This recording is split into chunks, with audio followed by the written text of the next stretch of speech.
mà lôi mà chán. Cười. Ấy. Thích nhỉ?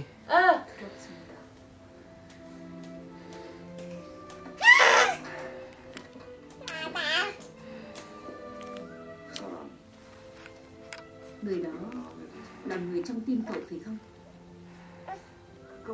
Chuyện đó ai vậy? Châu Sơn à?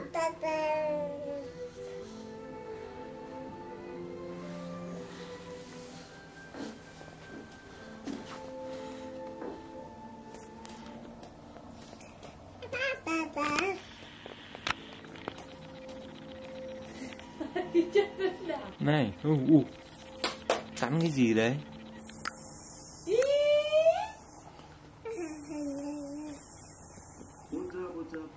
Để xem nào. Tỉnh Thiên Thiên, tỉnh Trung Châu, tỉnh Chuôn Lao. Và tới địa gì? Địa điểm vui chơi lần này sẽ là núi Uôn Chun. Núi Uôn Chun là nơi sản sinh ra không biết bao nhiêu nhân tài, nhờ nhận được tinh khí của dãy núi Uôn. Giờ đi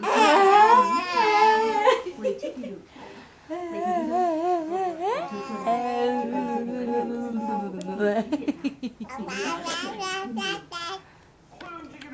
Gì vậy? Nơi tốt nhất để tiếp nhận dưỡng khí, chăm sóc sức khỏe.